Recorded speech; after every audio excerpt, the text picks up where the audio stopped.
Hi, I'm Gianluca Fiorelli and welcome back to the third session. Today we are going to have, how can I introduce her? A guest who is not English speaking native like me. She has a wonderful, cool accent, French one. She lived many, many years in Quebec, Montreal, Canada. She just told me that she relocated to Denmark.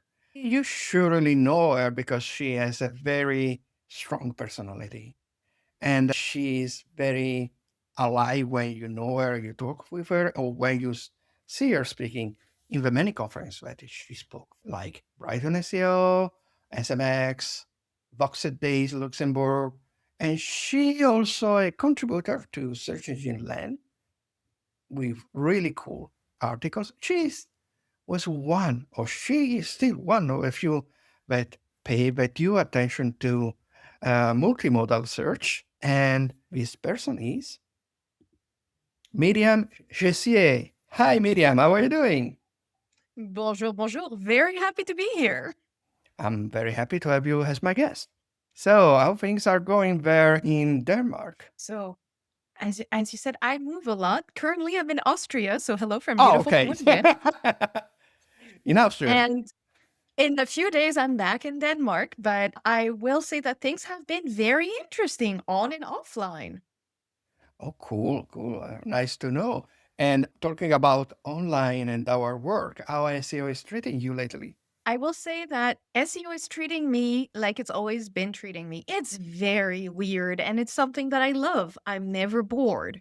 But I will say, since both of us has been in the industry for quite a while, I feel very comfortable discussing the fact that everybody on LinkedIn and other assorted social media seem to be quite busy arguing about whether we call it SEO or GEO. And I have reached a point where I do not care. And let me explain to you why.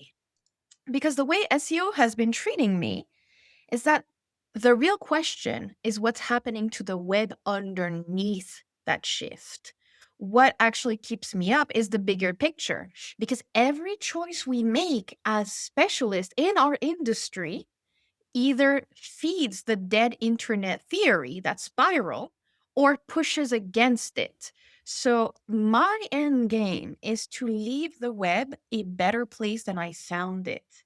And lately, this seems to be a pivotal moment to ensure that we do just that. Indeed, indeed. I think it's using an expression, translating literally from Italian. I think that the polemic between SEO, GEO, AEO has become a level that is like talking about the sex of the angels. I mean, yeah, like in the Middle Age, in the ivory tower of Alexandria, the philosopher discussing about how many angels could stay on the tip of a pin. And okay, it can be interesting internally in our industry, but after 18 months, still continuing to talk about this, I think it's useless. I mean, let's see where the market is going. And you can think it, okay, as a different thing, as a something beneath in the umbrella of SEO, like any other vertical it is. And then, at least in this moment where classic and AI search coexist. But the more important thing is understanding how it works. What is worth to do? What are the things that we did that still matter? And that what are the things that we know we should do and didn't do in the past, but that matter even more now and we should do now? Because there are tons of things that people always deprioritize because not relevant in that moment for poor ranking systems. But now we know that this is important. And I don't want to enter in everything semantics. I want, if we just think about technical SEO, we always says that, okay, having a wonderful, super mega fast website was not a strong ranking signal because also Google said this is not a strong ranking signal for classic search. So we were saying, okay, but for conversion, it's very important. The page experience is very important, blah, blah, blah. And now we know that AI models, if a website is not super fast in responding, they immediately discard the potential source that could be ours. And so page speed and core web vitals are between brackets because we cannot talk about rankings, but it's a ranking factor for AI search. Because if you're not very fast, you're not going to be used as a source and or as a potential source. So if you're not used as a potential source, you're going to disappear. I have this point of view because I like to tell people that I'm 56K modem noises old. I remember floppy disks. I remember my first internet connection. Yes, so this positions me in the history of the internet in one sentence. And before being an SEO, I used to be a librarian. So I find it really amusing that everyone is recommending table of contents like to be there. And I'm like, y'all forgot about this, but I remember that. And I remember seeing people transition from a catalog where they had to break their brain to search for things and ask a human for it to never mind, I can ask Google. I even had younger folks come to the library. So that was a long time ago, a very long time ago now, more than 20 years, and asking me, how do I even search on a book? There's no control F. And I was like, there is a thing called a table of contents and there's a thing called an index. Check the book. And depends And which kind of index. exactly. And Because so, yes. yeah, because we have the classic index, which is the table of content, and substantially so you have then the chapter and so on. And then we have the real index, which is every important voice where you can find it. And with bolded number are where we especially talk about with no bolded number. I studied biblioteconomy too. So, but, and all this kind of differentiation between how to read a real index. And yes, and that's why also maybe because I also come from that kind of study where I also had to study biblioteconomy, didn't do that kind of work obviously after, but that's why also very picky about talking, let's say, architecture, taxonomy. What is the ontology of these things? Because it comes all from this kind of things of how to classify knowledge.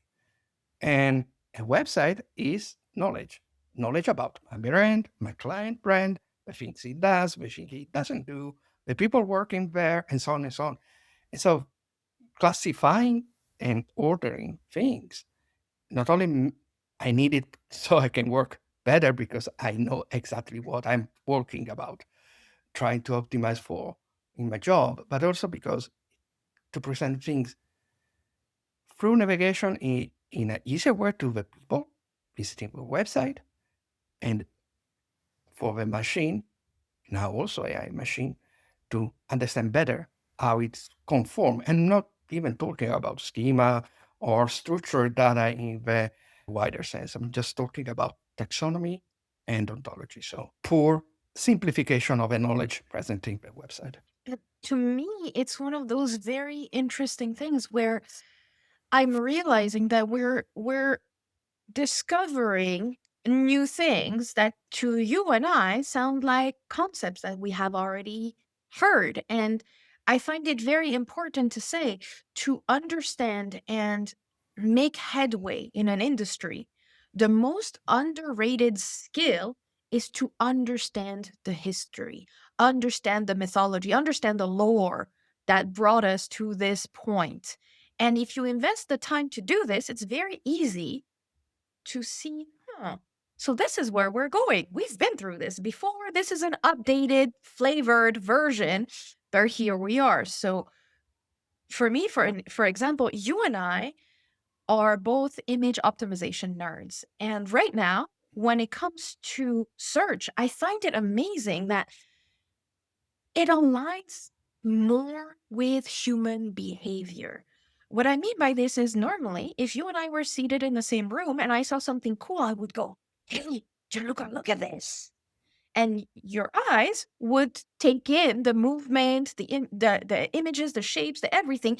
And I wouldn't necessarily need to say more than, look at this. And now I can take my camera, my phone, open the fridge, show a video, go, hey, go check the supermarket specials, create a weekly vegan menu based off of what you see in my fridge and what's on sale. In This my is case, it would cool. be crazy because it try to invent something from empty fridge. But So this, okay, hang on, because this is a very good joke and it's very apropos, as we say in French. Because when you tell me that the fridge is empty, this is how I feel when I visit some brand websites. I see their website and I'm like, an AI is supposed to provide answers off of pure vibes and marketing adjectives? oh yes, Of course it's going to hallucinate. Which brings me to something else. If you are a technical SEO and right now you're thinking, okay, we've had 18 months of people telling us we don't even need websites anymore. Where do I sit? Because I'm seeing all of these things. You're not imagining things. You are right. There is a need for technical SEO to support all of this search that we claim is the future. And for me, this is something that I'm discussing a lot with Lazarina Stoy, oh who yes. is a powerhouse. I highly recommend you check out ML for SEO. She was. Sh- She was. We have a past episode with her, one of most successful one. She so was here. let's tie Yes. it together. Yes, if you are hearing me, there's a link here. Go check out Lazarino's episode with Gianluca. But we're discussing the concept of technical branding because right now, everyone is waking up to sentiment analysis and how brand equity is contributing to answers. And there's this gap in the market. Who is in charge of containing hallucinations? Who is in charge of checking that there's URLs that are hallucinated and sent back to your website? Who does this? Well, for me, it's not the branding department. They're not equipped. They're not even aware that this happens. This is technical work. This is technical work to understand why brand drift is also happening. Not just the fact that it happens, but why is it happening? And who's dealing with the security aspect of this? So, security aspect is two different things. Number one, we have some very sophisticated prompt injections that are happening. And if they happen tied to your brand, you get blamed for it. Except for the German government saying, hey, Google AI overviews, what you say is your responsibility. But beyond that, who is in charge of this hygiene? Who is in charge of making sure that the bot can come and extract the right elements? And last but not least, who is in charge of making sure that bots do not come and stay stuck on your website, force your server to keep working, and you get the bill at the end, but not the benefit? These are new questions. Like bot governance is not something a branding department is going to be handling at all. So we have our place. If you want to call it technical SEO, go right ahead. But to me, it's technical branding because this is something that the branding department can understand and say, oh, we see the problem. You handle it. This is not us. No. Yeah. Yes. I was saying something similar when I was going to my side of semantics, which is my one of my specialization, and it was saying, what is the role of SEO for all this importance, renewed importance of branding, because it's not something that wasn't important before. But let's say this even stronger connection between SEO, geo search, and branding. Let's call it search and branding. And I would say, obviously, we cannot substitute the brand management in doing the poor branding stuff. We are not there to invent slogan, taglines. It's not our work. What we can do is helping them in how can we translate all these things they are doing into something that is readable and understandable for the machines. So, for instance, if branding is doing some wonderful new naming for a new product, how can we translate the new product, which is a sub brand of a brand, to something that the machine can understand that is not something separated from the brand? So let's use in product schema, using the brand, etc., etc., etc., etc. But then also you were saying, obviously, all this kind of this thing about the hallucination. That is substantially online reputation management 2.0. We already had online reputation management before, and now it's even more important to have that kind of forensic mentality that part of SEO had also in the past. It goes nerdier than that. And I know you're going to appreciate this. If I go into a badly lit store, so mood lighting, think lower lights, okay? Or very, very bright, harsh supermarket lights. And I'm going, and let's say hypothetically, let me grab something on my desk. I'm seeing this and I'm quickly going by and I'm taking a picture going, hey, is this the thing that my friend asked me to get, the viral TikTok thing that will help me with my nose? His tissues right now. So if I take a blurry picture of this in the store, is the packaging read properly by the AI or is it going to hallucinate because the writing is too small and is still trying to make me happy? And imagine, Gianluca, you and I are chatting via WhatsApp. Gasp. And it gets compressed because you're sending me an image, but we know what these platforms do. They will compress the image. And if you send it to someone else and you forward it, it compresses it again. So I find myself uploading that screenshot to, let's say, Claude, and I go, by the way, where can I buy this product? Now there's new things showing up where Claude will tell you, can you give me a clearer image? Because I'm not guaranteeing Yeah, yeah, I'm going to yes. be able to read It this. happens also with screenshot of not only with photo super compressed, but also with screenshot that you can do. So opening parentheses, And, for all our friends using this wonderful screenshot extension for Chrome, they compress like a beast every screenshot. And so it's better if you're having, like me, a Mac using the classic screenshot function, native screenshot of Mac, because it's, and better, you, I've had better quality. I've had this happen with product photos of a very famous brand, and you put the iconic buckle on top of, let's say, a belt or a bag, and it goes, actually, it's this other brand. And it sounds so confident. And you're like, this is a giant C. We know what this C stands for. Everybody knows this C. I'm not going to say it. You can guess. You can ask an LLM to connect the dots if you want, and you're listening to this. But it was confidently saying collapsing two brands, but also collapsing two different models from the same brand, going, it's the same thing. There's no point in paying an No, but extra this is amount.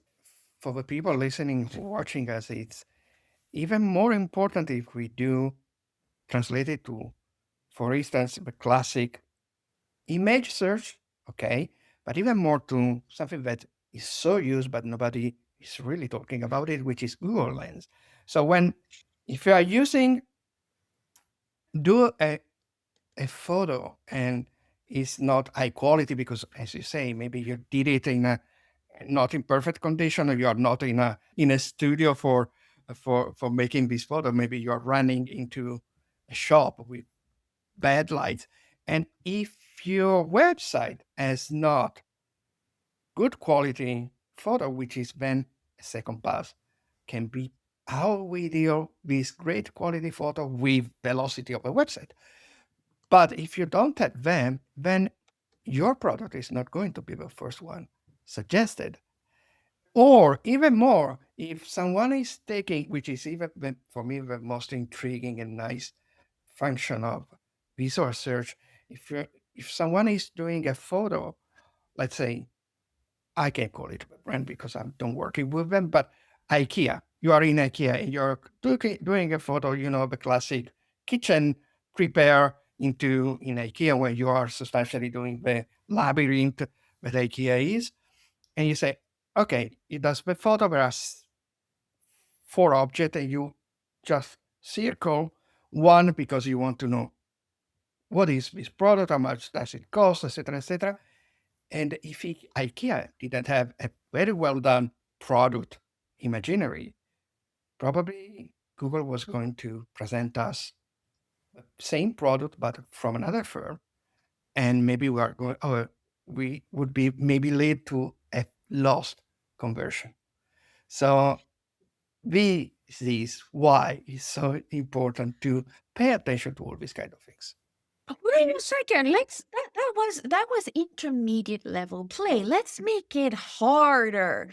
Let's go a bit Left? further because these machines are able to evaluate sentiment, sometimes disastrously. But Oh, yes, I know. stay with me because I know that you're currently based in Spain, right? Yes. Okay, so one of the funniest things for me is the Zara website because I can never parse the Zara model face.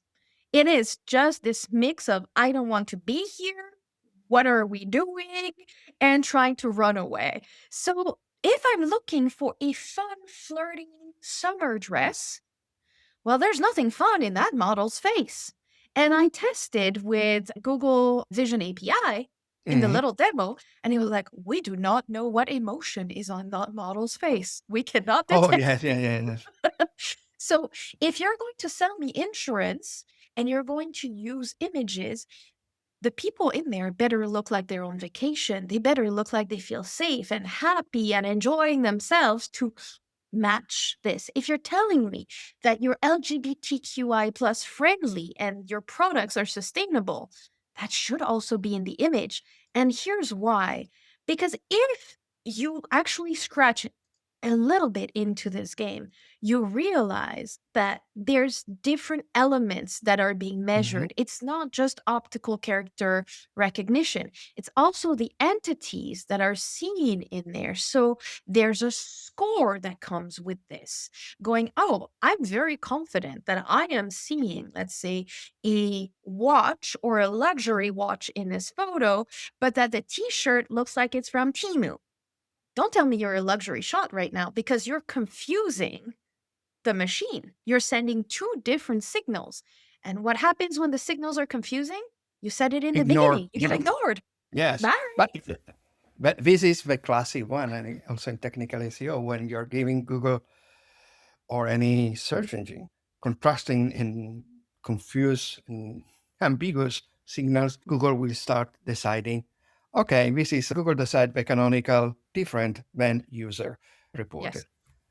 But talking still about multimodal, you also said recently that video AI is the canonicals as to use video or that AI models or AI search, you can use video as the canonical source of truth.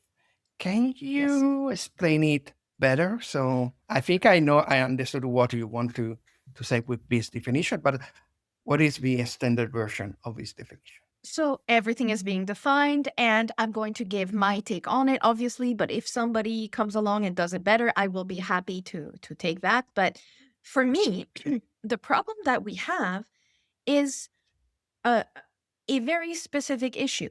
When you look at LLM tracking right now, prompt tracking, what do you see? You see that YouTube is everywhere. Mhm. So I have opinions on why Reddit is there. It is helping LLMs build a consensus to determine, hey, we have many, let's call them personas or demographic segments, but at the end of the day, we have internet and social tribes. If I ask you what the best, I don't know, let's say the best shower gel is, I'm pretty sure you and I are not going to align on this.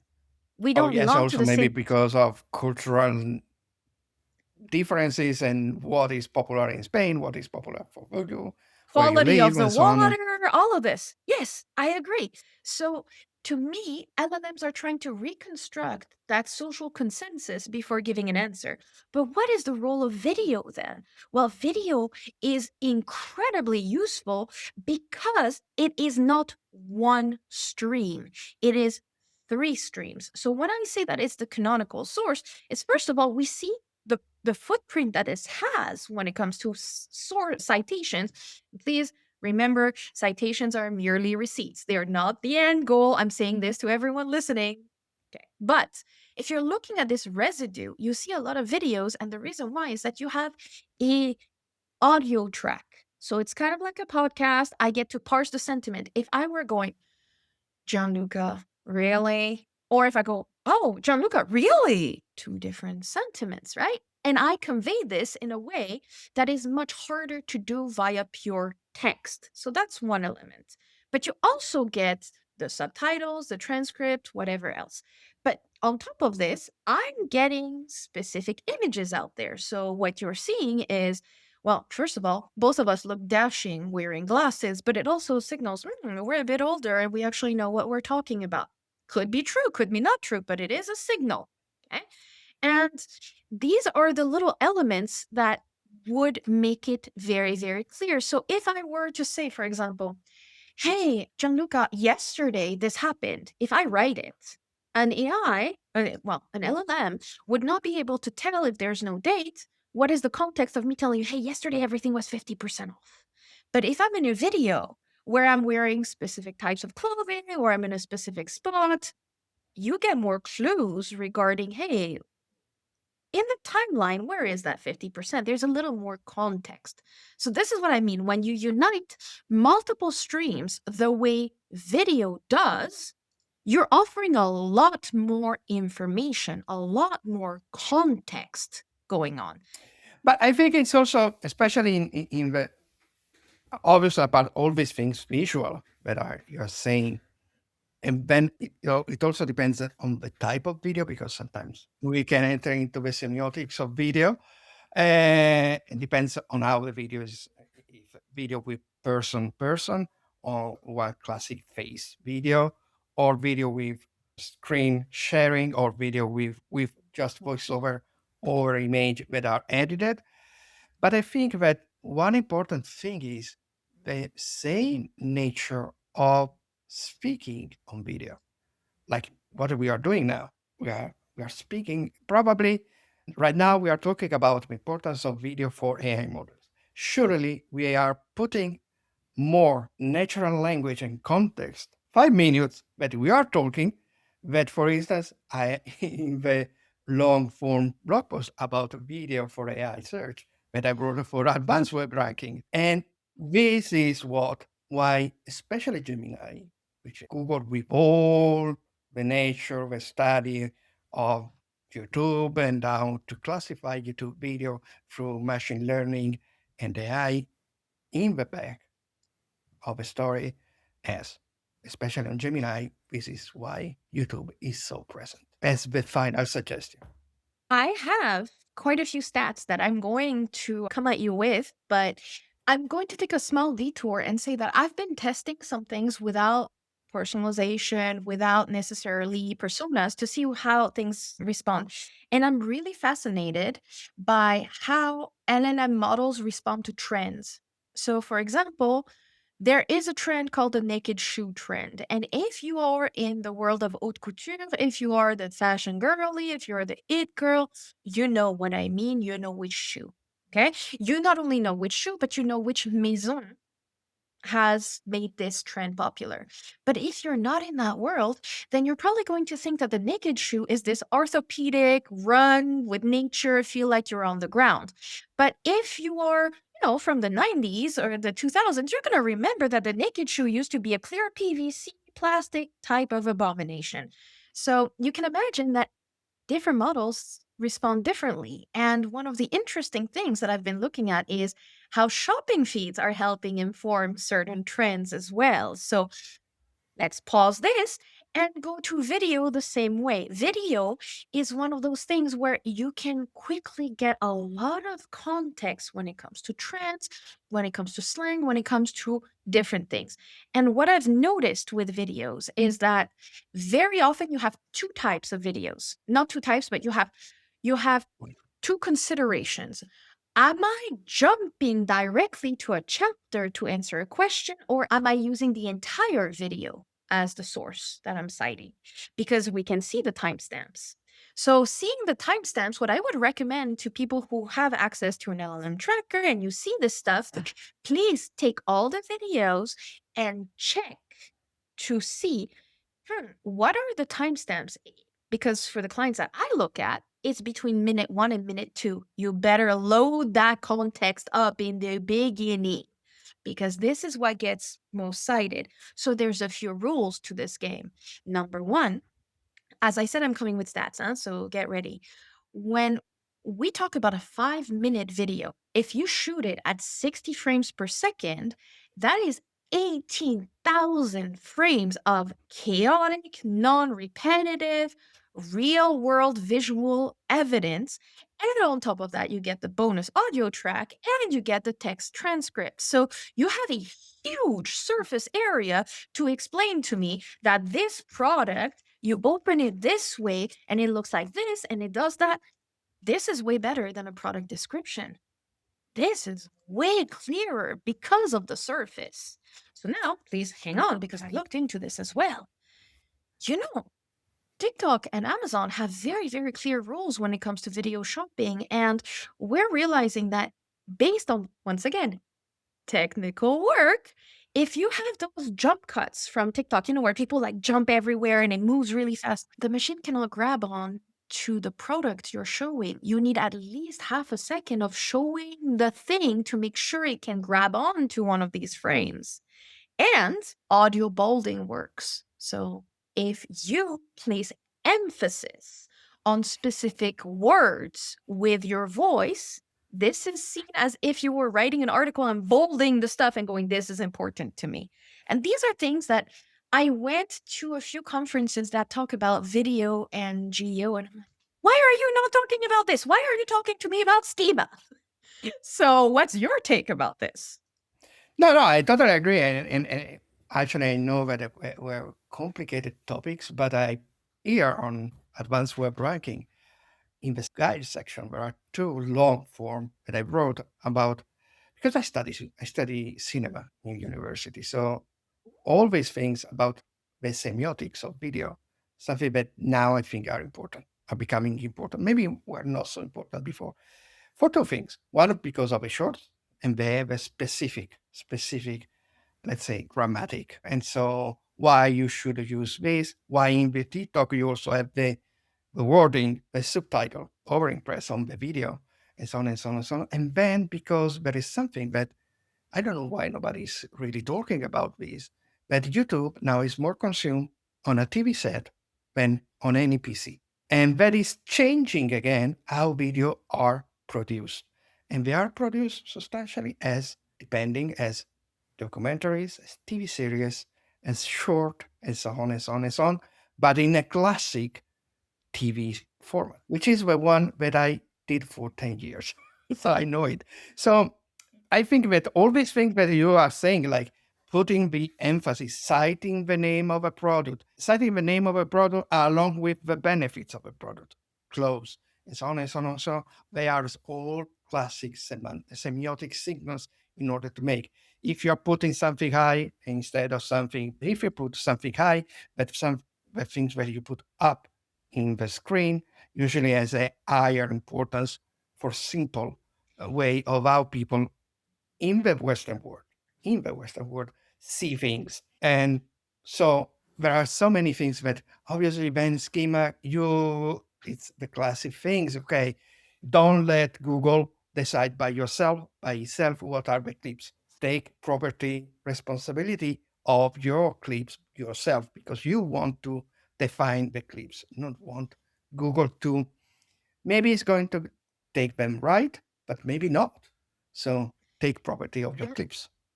And it goes beyond this for me because if you do not produce that content, another person's video will be sourced and you do not control that. So you may have fans of your brand giving specs that are not necessarily real. Yeah. I know what you're saying, but in this case, then it's coming out something that you were talking about, Laura, in the very beginning. And as a Star Wars fan, one of the biggest mistakes, for instance, that Lucas did, Lucas, the man himself, was banning all the user-generated lore. So it's pushing everything into Legends. And now what is doing Disney desperately in order to make resurface the brand of Star Wars to recover some of this legend and make them canon. Then I always take the example of Lego. Lego is the classic example for these kind of things because Lego has its own instruction, its own things how to do that. But it shows that people were so user generating content with Lego bricks that at the end decided that it was silly to fight fandom. And so he brings the fandom inside as an asset. So this is where you can, what you were saying, you can, instead of fighting the fandom, which can be for any kind of product, substantially, I just think of the people, I know that sometimes my wife, for just to getting relaxed and substantially having a siesta, she puts this absurd video of people showing you what they bought in a supermarket. And so talking about, the white branded products of this supermarket and blah, blah, blah. And they are not paid by the supermarket. They are just doing for views, etc., etc., etc. These are the kind of fandom, let's say, user generated fandom, not canon content about a brand that the brand should not fight for me because it's expanding the brand, but controlling with, okay, you can do whatever you want, but you must follow these specifications. So be sure to, when you're presenting, for instance, a perfume, a white branded perfume, which is by our brand, remember always to read what we put in the label, not to invent. So people are not going to be misled. I am going to take you on a journey that will wrap a lot of things that we have been discussing together. Okay? Hang on with me. So, when we make recommendations when it comes to branding, most people do not understand that brands and brands themselves don't like it.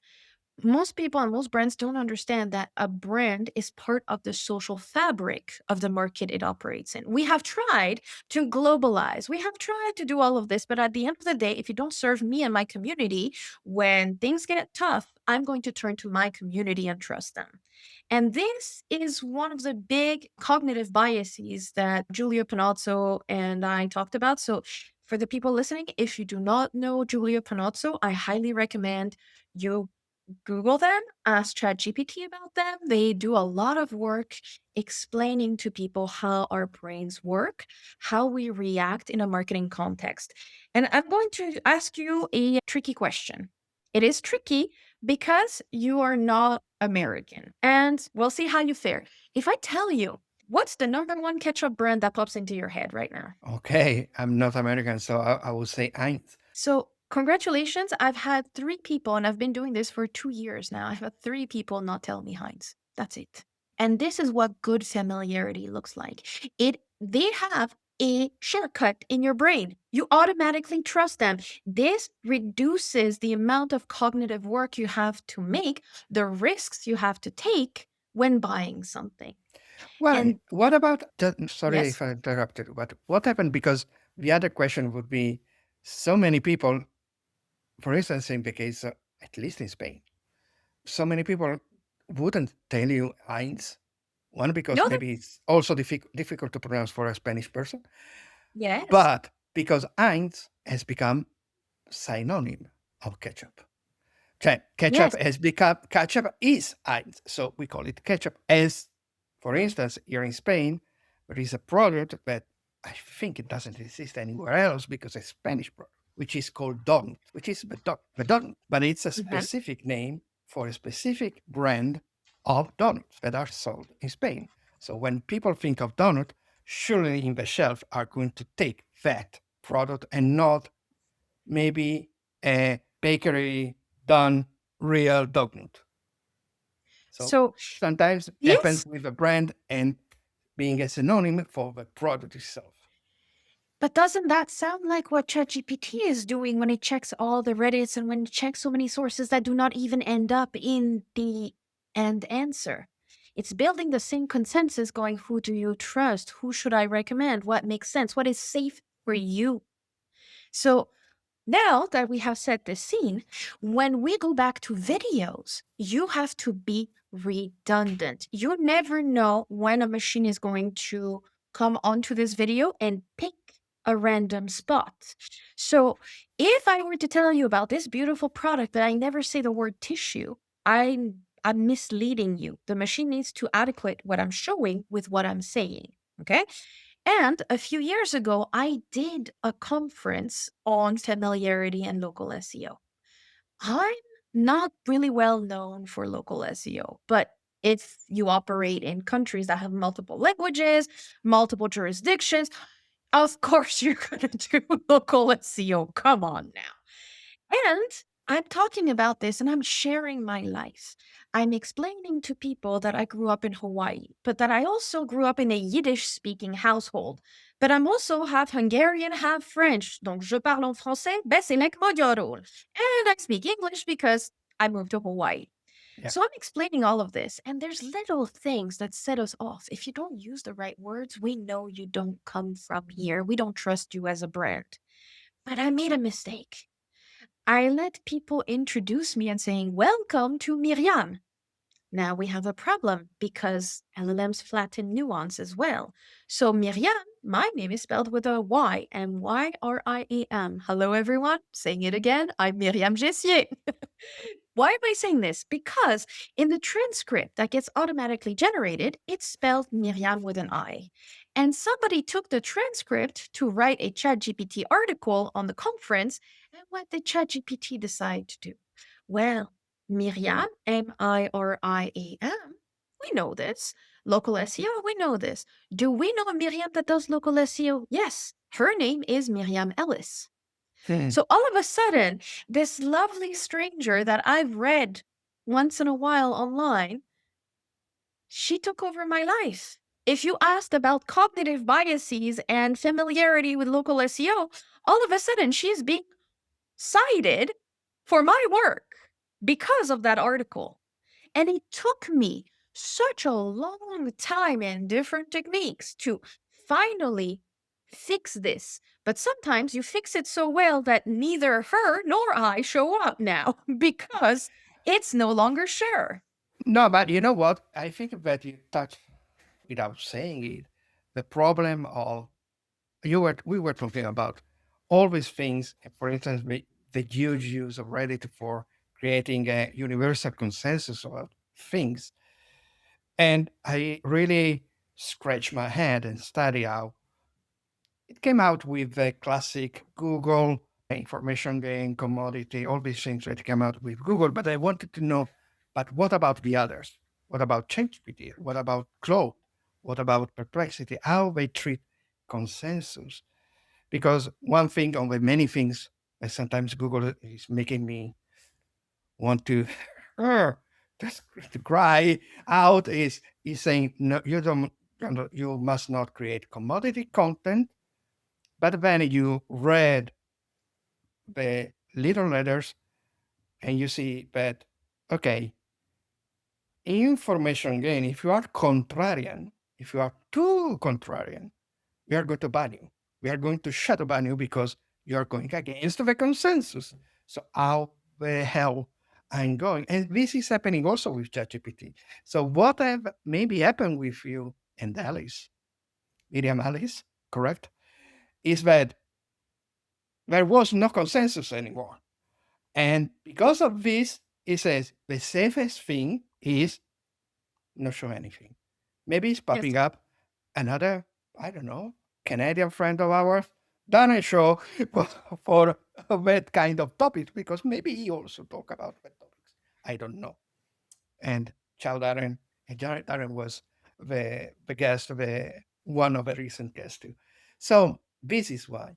And this is why it's so difficult to make understand brands, website owners, fellow SEO, and so on, even content strategists. But okay, we must use the Trojan horse tactic and strategy. Now that we are going to see the Odyssey by Nolan, okay, let's do like Odysseus. What we do? We use the consensus, but below the consensus, we put our information gain thing. So to make us different from the others, so not to be excluded because we are just repeating or, in the worst case, parroting what others already have said. So the way I used to explain it to engineers in a different context is first you need to stereotype yourself. You need to sound, you need to look, you need to do everything that fits the expectation, and then only then do you differentiate yourself. So let me put this in concrete terms because I don't like it when senior people talk about these things and then nod at each other and go, yes. And somebody more junior listens and goes, okay, cool. What do I do with this? Here's what you do with this. You go and, for example, and I'm going to name drop this because this is the last tool I used today. Okay, that's it. What I like to do is go in SEMrush AIO. I'm currently using the enterprise version. So please, if you don't have this, this is fine. Go into your tool and find the equivalent. I like to figure out what are the key top 5 concepts that me and 2 other competitive brands are showing up for. Okay, so there's a lot of concepts that we're associated with. And pick the top 5 and do a spider graph where you have scores for this, right? So you will have a graph that shows you the footprint. So let's say I worked with Antoine Pouron recently, a lovely French SEO that is dedicated. He operates within a company that sells a lot of awesome micro appliances, bigger appliances, you name it, you want it, they've got it. Okay. And what do you do when everybody makes the same air fryer? Well, you look at stuff and you go, okay, what are the top 5 concepts that an air fryer has to clear to show up? And then once you have this footprint and you see what people are mostly looking for, you know that you have cleared the threshold. This is when you start to differentiate and go, not only This do is the the least Trojan horse tactic. But because yes, I know. I know. And this is why I'm trying to make it super concrete to somebody a bit more junior, going, what Gianluca and I are talking about here is making sure that your clients understand you need the right stuff to even be invited in the room, in the consideration. And then you have to go above that in one of the sections. So, for example, if we're talking about appliances, some people need the air fryer to have the baseline, the 5 concepts. But is it good for families? Is it good if you want to be healthy? Is it the best price to value ratio? Can I have this anywhere in the United States or can I buy? Because what I don't like is when people talk on social media about this cool thing and then I try to buy it and it's just available in the US. Ugh. What good is it to me? It's not. So you see what I mean? Like those little details. And going back to video, because this is our red thread, this is where you get to show a lot more with video than any other surface because I get to show you the thing and let's forget air fryers for a minute. Let's imagine I'm a plumber. I'm a regular plumber. I've been doing this for 40 years. I have my clientele. I don't care about the website. All I care is that people call me. Am I going to explain to people that their drain is blocked like this with this specific word and argue with them what the proper terminology is? No. Even if I put the right words on there, they're not going to know. Let me show you. If your sink is overflowing this way, make a small video. If your sink is overflowing this way, call me. Done. And here's why it's happening. I can fix it for you. You connect the dots with the video. If I was trying to explain to you all the ways a sink could overflow, I can't do that. All I see is, oh my God, my sink is overflowing. Give me a plumber. yeah, yeah, yeah, This it's the ties classic. us. Yeah, yeah, it's the classic, which is actually a very classic and already old example what Google did when it presented Mom. When it presented Yes. Google Mom, it was exactly a vid, someone doing a video and to say, how can I repair this in my bicycle? That And was the case. we started together going, we've been in this business for quite a while. And some of these things that seem new to everyone else, we've already seen. This is why I remind everyone politely investing in knowing the history of your industry is one of the biggest assets you could have. Because then you go, we've already done this. This is an evolution. This is a level up. But this is not new. I am feeling confident that I can operate instead of freaking out over this is not right. I want Google to go back. I don't like this. Adapt or die. Yeah. And just a last question because the time substantially flew away and we are almost in our hour.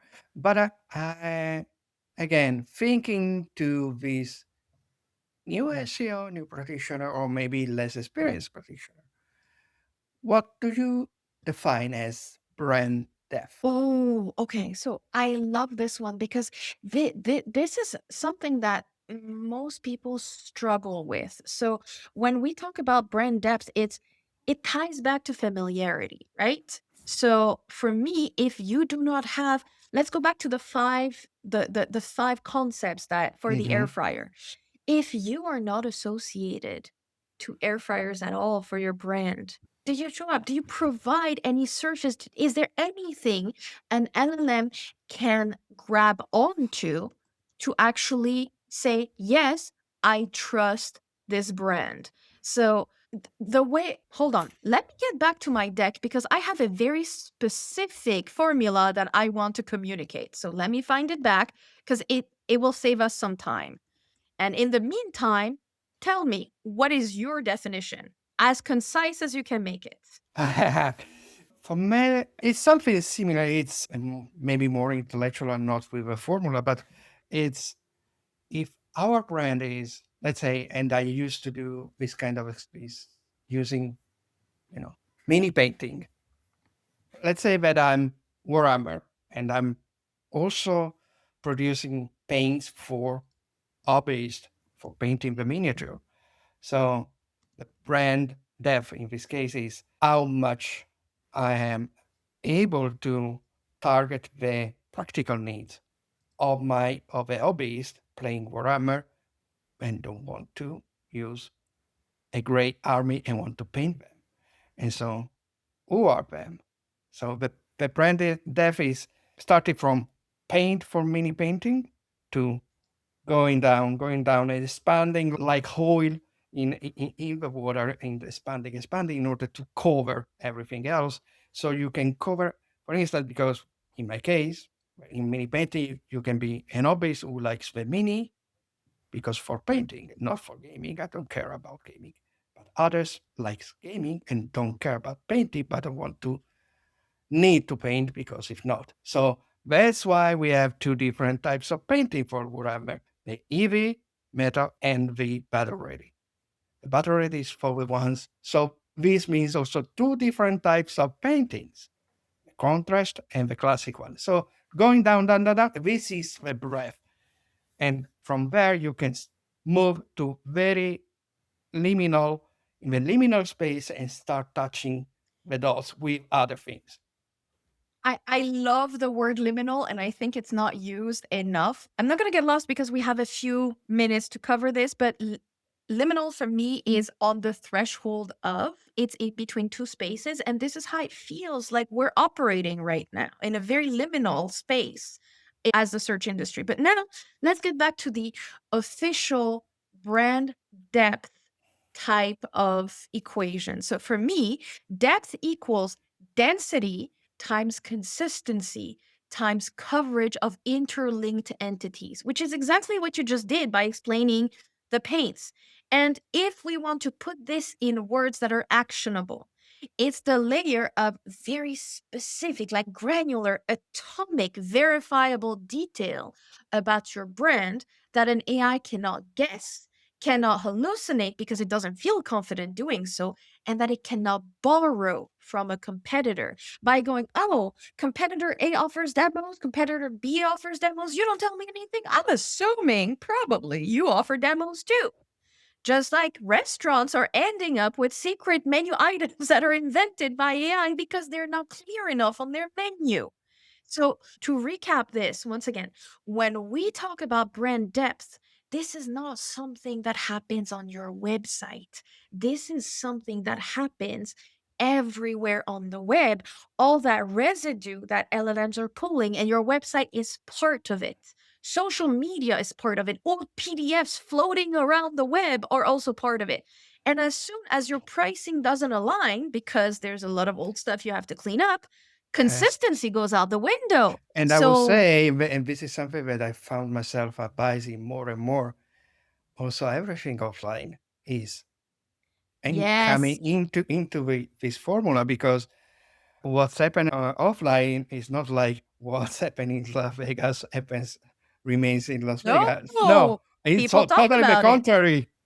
What happens offline usually start is the first thing coming online for a brand. So, going back to this, when I advocate for brand depth, there's a reason. It's the familiarity reason. It's the hines that we just had here talking about which brands to think about. Because just like with videos, just like with a lot of other things, we have two speeds. We have really short videos and we have really long documentary style videos. The middle class, the middle ground, the middle content is getting sucked out. And we see this almost everywhere. So when we talk about brands, the way an LLM will think about a brand, and this is what obsesses me, is does it act like a concierge in a high-end hotel where you go, hey, where can I eat tonight? The concierge will start going, let me check out this person. Let me infer they've got kids, so we're not going for the Michelin that is romantic, 6 course. And then it will check in its memory. The concierge will think in their memory, okay, what do I recommend usually in this case? What is popping up in my memory? And then only then does it actually go check if the restaurant is still open, what are the reviews, what are the hours, what are the price ranges, etc. So this thing that I'm describing is parametric memory, right? So if you don't have enough depth, you don't end up in that memory at all. You're not you're a waste of time, space, resources to put into that bank. I can't oh, that restaurant, it only opens when the owner actually feels like it. Oh, I'm not gonna recommend this, it's a risk. They may go and it may be closed, right? So your brand needs to have enough depth, enough nuance to be present enough in ways that meet the threshold of what is expected and then differentiate as well to pop up and go, oh, ChatGPT check parametric memory, looked at options, is and I'm not saying it happens exactly this way every time. I'm just illustrating. So it checks initially what it has in its mind, memory. Let's use those words very loosely. And then it will build a consensus going based on what I had in mind and the archetypes I wanted. Here's what people are saying. Okay, so this person may be going out with kids, or they may be leaving the kids in the hotel and having a romantic night, or they may want a family friendly environment, or they may want something where the kids can color. I don't know. Okay, we're cutting it up. And this is what I've noticed. The results are usually best overall, and then you have 3 to 5 subcategories going best for. So this is why it's important for you to meet the threshold with your brand depth and then, differentiate in that one slot. And usually brands, I mean, there are some examples where brands are very good and will show up twice. Or usually, for me, the majority of the time, if you're showing up twice, this means that you're confusing. We know you're the best, but we're confused as to what we should recommend exactly, which is not always In the case of AI overviews, especially in the case of AI overview, I noticed, because I have a case of a client of mine, that luckily it's recommended twice. But it's recommended twice with a blue link inside the AI overview. It depends. If it's the recommendation is a poor, classy blue link, then that means that Google really knows what you are about, and generally, and is specific. Yes. If it's citing you in the generic, and then you have, for instance, a blue link in the specific, let's say the subclassification, let's say as resource in some place, then it says, okay, I know that you are a great travel website for in general, but that you are specifically good for this. I recommend you with a true link for this. If you are just cited, then okay, but I don't have a proof on your website that you do, because I know this because of third party site. I'm gonna go one step further. We're getting nerdy here, okay? The Yes, but reason we why have to do it for 2 more minutes. 1 minute and I've got you.